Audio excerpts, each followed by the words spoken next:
Au nom du Père, et du Fils, et du Saint-Esprit. Amen. Bonjour ma famille bien-aimée. Que la paix de notre Seigneur Jésus-Christ, l'amour de Dieu le Père et la communion du Saint-Esprit soient avec toi, dans ta maison, avec tes enfants, où que tu te trouves en ce moment. Prends une profonde inspiration et reçois cette paix. Nous commençons ce moment non pas par notre propre force, mais en invoquant le nom qui est au-dessus de tout autre nom.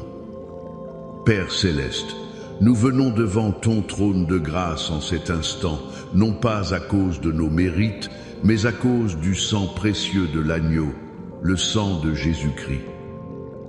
Seigneur Jésus, nous t'invitons à nous couvrir maintenant. Je demande que ton sang précieux soit un bouclier sur chaque personne qui écoute, sur chaque personne qui regarde. Que ton sang trace une ligne de démarcation autour de leur maison, une ligne que l'ennemi ne peut pas franchir. Je couvre par le sang de Jésus tes pensées, afin que la confusion, l'anxiété et la peur ne trouvent pas de place pour y nicher. Je couvre par le sang de Jésus ton cœur, pour qu'il soit guéri de toute blessure et protégé de toute attaque de découragement.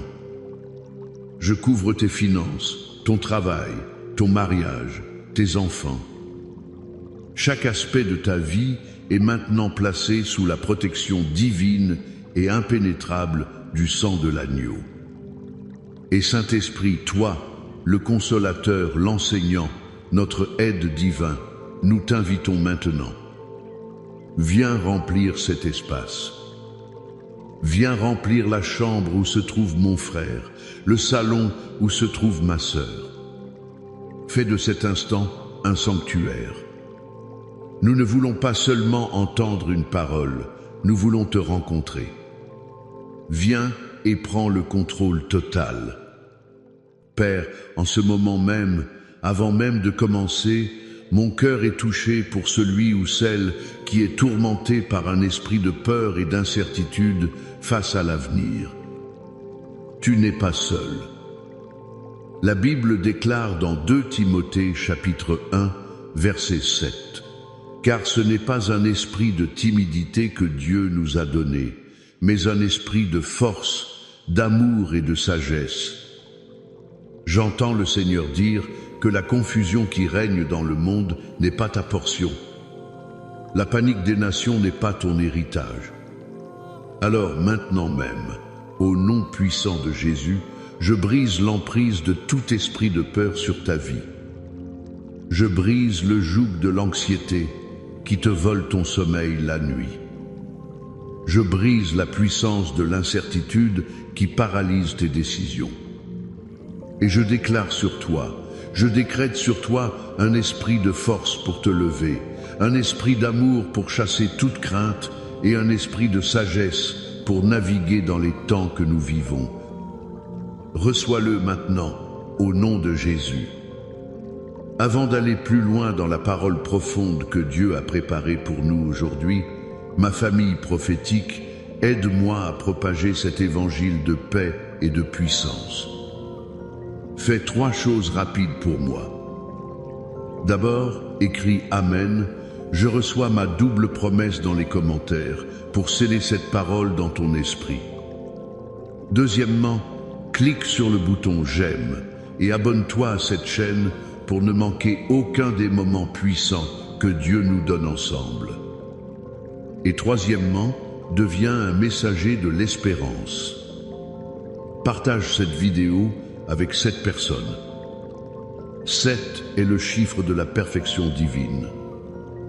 Choisis 7 personnes dans ta vie qui ont besoin d'entendre que Dieu est leur forteresse et leur guide. Et écoute-moi bien, reste jusqu'à la toute fin, car à la fin de ce message, je vais prier de manière spécifique et puissante pour chaque personne qui fait face à une porte financière qui refuse de s'ouvrir. Dieu va faire quelque chose de spécial aujourd'hui. Le thème que le Seigneur a mis sur mon cœur aujourd'hui est puissant. Il est intitulé « Double promesse, protection des peuples et direction des nations. Psaume 91 et 23. Dans un monde secoué par les crises, l'incertitude politique, les difficultés économiques et les angoisses personnelles, Dieu nous donne non pas une, mais une double ancre pour notre âme. Beaucoup de gens s'appuient sur l'une ou l'autre, mais le Seigneur veut que tu saisisses les deux aujourd'hui. Il veut te montrer qu'il est à la fois ton protecteur et ton guide, ta forteresse et ton berger. Notre premier point, la première colonne de cette double promesse, c'est la forteresse imprenable, et elle nous vient du psaume 91. Écoute cette déclaration. La protection de Dieu n'est pas une couverture passive que tu subis, c'est une forteresse active dans laquelle tu dois choisir d'entrer et de demeurer. Le psaume 91, verset 1 dit « Celui qui demeure sous l'abri du Très-Haut repose à l'ombre du Tout-Puissant ». Le mot-clé ici est « demeure ».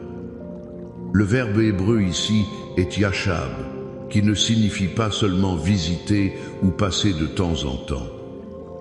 Il signifie s'asseoir, rester, habiter, établir sa résidence. La protection divine n'est pas un hôtel où tu passes une nuit quand tu as des problèmes. C'est l'adresse permanente de ta résidence spirituelle. Beaucoup de croyants connaissent l'adresse, ils passent devant, ils admirent la forteresse, mais ils ne défont jamais leurs valises pour y habiter. Ils courent vers la forteresse quand la tempête frappe, puis en ressortent dès que le soleil brille un peu, retournant vivre dans la plaine de l'inquiétude et de l'autosuffisance. Mais Dieu t'appelle aujourd'hui à déménager. Il t'appelle à faire de sa présence ton lieu de vie permanent. Verset 2. Je dis à l'Éternel, mon refuge et ma forteresse, mon Dieu en qui je me confie. Il y a une action de ta part. C'est une déclaration, une proclamation de foi. Tu dois ouvrir ta bouche et le dire. Je me souviens d'une sœur dans la foi, appelons-la Sarah. Sarah aimait le Seigneur, mais elle vivait dans une anxiété constante pour ses 2 enfants. Chaque fois qu'ils sortaient, elle était submergée d'images horribles, de scénarios catastrophes. Elle lisait le psaume 91, mais sa peur était plus forte. Un jour, son fils a eu un accident de vélo mineur, mais pour elle, ce fut le déclic. En pleurs, elle a crié à Dieu, « Seigneur, ta parole dit que tu les protèges, mais je vis dans la terreur. » Et le Saint-Esprit lui a parlé doucement au cœur. « Sarah, tu lis ma promesse, mais tu ne demeures pas en elle. Ta résidence est dans la peur, et tu ne fais que visiter ma protection. » Ce jour-là, quelque chose a changé. Sarah a commencé à demeurer. Chaque matin, au lieu de laisser l'anxiété l'envahir, elle prenait son café et proclamait à haute voix le psaume 91 sur ses enfants, nom par nom. Je déclare que Jean demeure sous l'abri du Très-Haut. Je déclare que Marie repose à l'ombre du Tout-Puissant. Aucune peste, aucun accident, aucun mal ne les approchera. Elle a transformé sa routine d'inquiétude en une routine d'habitation divine. La paix qui a suivi n'était pas naturelle, elle était surnaturelle. Elle n'était plus une touriste de la promesse, elle en était une citoyenne permanente. Voilà ce que Dieu t'appelle à faire. Ne lis pas seulement le psaume 91. Vis le psaume 91. Fais de ces versets les murs de ta maison, le toit au-dessus de ta tête. Fais le choix conscient de demeurer et tu expérimenteras un repos que tu n'as jamais connu. Mais la protection seule, sans direction, peut nous laisser en sécurité mais immobiles, protégés dans une cage dorée sans savoir où aller. C'est là qu'intervient la deuxième colonne de notre double promesse, le berger infatigable du psaume 23. Si le psaume 91 est notre forteresse qui nous protège des dangers extérieurs, le psaume 23 est notre berger qui nous guide à travers les paysages de la vie. Et voici le point. La direction de Dieu ne nous évite pas toujours les vallées sombres, mais elle garantit sa présence et sa providence au cœur même de ces vallées. Le psaume 23 commence par une déclaration d'une simplicité et d'une profondeur incroyable. L'Éternel est mon berger, je ne manquerai de rien. Le berger, dans la culture orientale, n'est pas un simple guide. Il est le protecteur, le pourvoyeur, le médecin, le confident de son troupeau. Il connaît chaque brebis par son nom. Quand David écrit cela, il sait de quoi il parle. Il a été berger. Il a combattu le lion et l'ours pour ses brebis. Il les a conduites vers l'eau et les pâturages verts. Il a mis sa vie en jeu pour elles. Dire « L'Éternel est mon berger » est donc une déclaration de confiance totale et d'abandon complet. C'est dire « Je remets ma vie, mon avenir, mes décisions entre les mains de celui qui m'aime au point de mourir pour moi. » Et puis vient ce verset qui nous interpelle tous, le verset 4. « Quand je marche dans la vallée de l'ombre de la mort, je ne crains aucun mal, car tu es avec moi. Ta houlette et ton bâton me rassurent. » Remarque bien ce qu'il dit. Il ne dit pas « si je marche », mais « quand je marche ». La vallée est une partie inévitable du voyage. La foi chrétienne n'est pas une immunité contre les problèmes. Ce n'est pas un laisser-passer pour contourner les vallées de la maladie, du deuil, du chômage, de la trahison. Mais c'est une garantie de la présence du berger dans la vallée. La plus grande peur dans la vallée n'est pas l'obscurité, c'est la solitude. Et c'est précisément cette peur que Dieu anéantit par cette promesse, « Car tu es avec moi ». La houlette et le bâton ne sont pas des décorations. Le bâton, le gourdin, était utilisé pour combattre les prédateurs, les lions, les loups, les ours qui menaçaient le troupeau. Ta houlette, c'était le long bâton avec un crochet, utilisé pour guider doucement les brebis, pour les tirer d'un fossé si elles tombaient, pour les rassembler. En d'autres termes, dans ta vallée, le berger est là pour te défendre le bâton et pour te guider la houlette. Regarde la vie de David. A-t-il évité les vallées? Absolument pas. Après avoir été oint roi, il a passé des années dans la vallée de la fuite, traqué comme un animal par le roi Saül. Il a dormi dans des grottes. Il a fait semblant d'être fou pour sauver sa vie. Il a été trahi par les siens. Plus tard, en tant que roi, il a marché dans la vallée de la trahison de son propre fils, Absalom. Il a marché dans la vallée du deuil profond. C'est de ces expériences, de ces vallées obscures, qu'est né le psaume 23. Il a appris que la présence du berger est plus réelle dans l'obscurité que sur le sommet ensoleillé de la montagne. Et toi, mon frère, ma sœur, dans quelle vallée marches-tu aujourd'hui?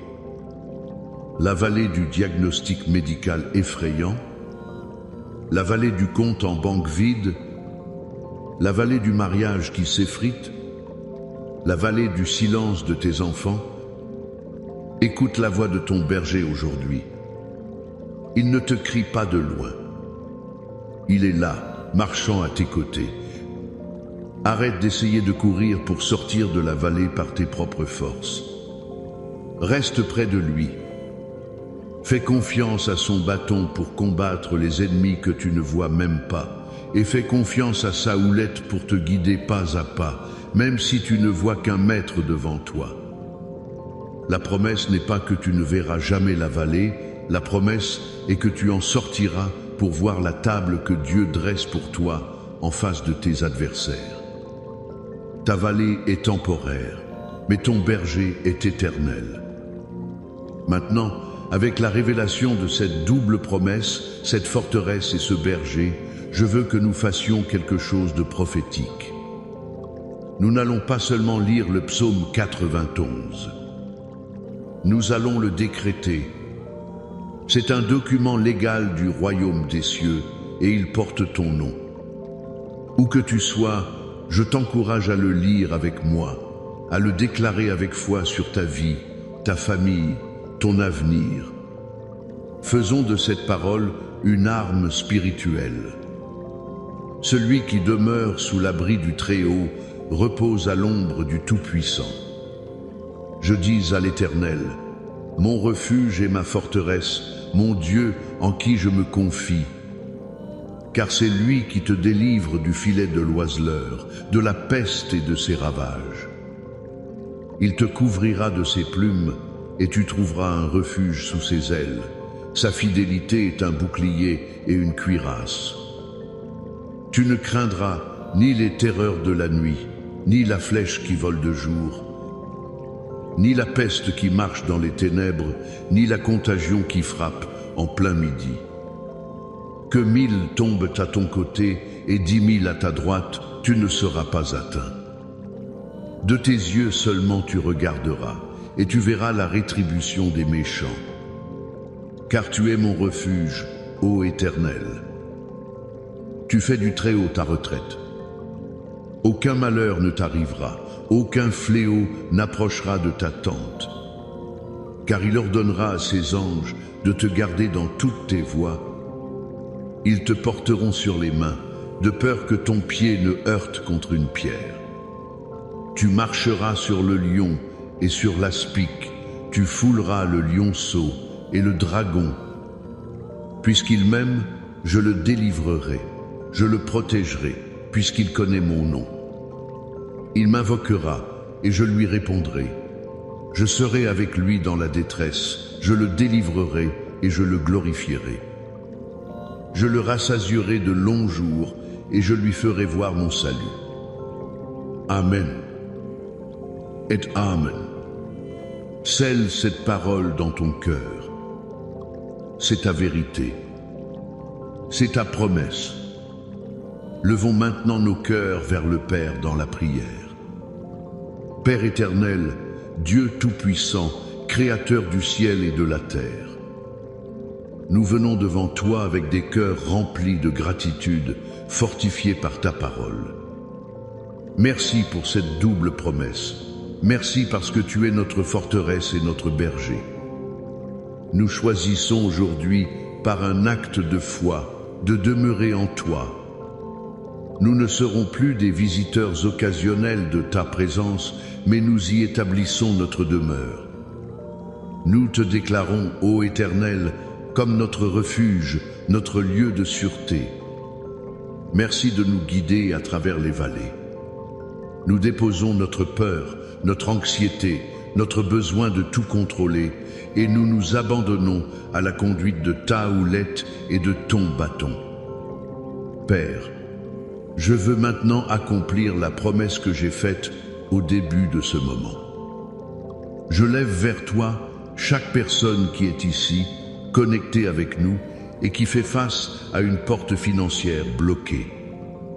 Tu vois la frustration, tu vois les factures qui s'accumulent, tu vois les projets qui sont à l'arrêt, tu vois le désir de bénir les autres, mais les mains sont vides. Seigneur, ta parole déclare dans Ésaïe 45 que tu marcheras devant nous, que tu briseras les portes d'airain et que tu rompras les verrous de fer. Au nom de Jésus, je me tiens sur cette parole maintenant. Je déclare la rupture de toute porte d'airain financière dans la vie de ton enfant. Je commande à tout verrou de fer de la stagnation, du manque, de la dette, de se briser maintenant au nom puissant de Jésus. J'interdis à l'esprit de pauvreté de voler les semences et de dévorer les récoltes. Et je libère, par la puissance du Saint-Esprit, les cieux ouverts sur tes finances. Je déclare que des portes d'opportunités que tu n'attendais pas commencent à s'ouvrir. Je déclare que des faveurs inattendues te sont accordées. Je déclare l'annulation surnaturelle de dettes. Je déclare que les ressources pour tes projets et pour ta vision sont libérées maintenant. Père, surprends ton enfant cette semaine. Montre-lui que tu es Jéhovah Jireh, son pourvoyeur. Qu'un témoignage financier éclate de cette prière pour ta seule gloire. Reçois cette percée maintenant. Et nous continuons à prier, Père. Je lève vers toi les familles. Je brise tout esprit de division qui tente de s'infiltrer dans les mariages. Je déclare que les maris et les femmes marcheront dans l'unité, le pardon et un amour renouvelé. Là où il y avait le silence, que la communication soit restaurée. Là où il y avait la froideur, que le feu de la passion soit ravivé. Je couvre les enfants. Je les arrache des griffes de l'ennemi. Je brise l'emprise de la rébellion, de la dépendance, de la mauvaise compagnie. Je déclare qu'ils sont des flèches dans la main d'un guerrier et qu'ils accompliront leur destinée divine. Père, je prie pour la guérison. Pour chaque corps atteint par la maladie, la douleur, l'infirmité. Ta parole dit que par les meurtrissures de Jésus, nous avons été guéris. Ce n'est pas une suggestion, c'est un fait accompli. Alors, au nom de Jésus, je commande à tout esprit d'infirmité de quitter les corps maintenant. Je parle de guérison divine aux organes, aux os, au sang. Je parle de restauration complète. Que la douleur cesse, que la force revienne, que les rapports médicaux changent, au nom de Jésus. Et enfin, Père, nous menons le bon combat de la foi. Tout autel satanique qui a été érigé contre la vie de mon frère, de ma sœur, contre leur famille, leurs finances, leur santé, au nom de Jésus, par le feu du Saint-Esprit, nous le renversons maintenant. Toute parole de malédiction prononcée contre toi est annulée et rendue sans effet par le sang de l'agneau. Toute arme forgée contre toi sera sans effet. Tu es plus que vainqueur par celui qui t'a aimé. Reçois cette parole. Marche dans cette double autorité, la sécurité de la forteresse et la confiance du berger. Et maintenant, reçois cette bénédiction finale sur ta vie et ta maison. Que l'Éternel te bénisse et te garde. Que l'Éternel fasse luire sa face sur toi et t'accorde sa grâce. Que l'Éternel tourne sa face vers toi et te donne la paix qui surpasse toute intelligence. Dans ta maison, dans ton travail, dans tes pensées et dans ton cœur. Au nom du Père et du Fils et du Saint-Esprit. Amen et Amen. Soyez bénis, famille. Marchez dans la victoire.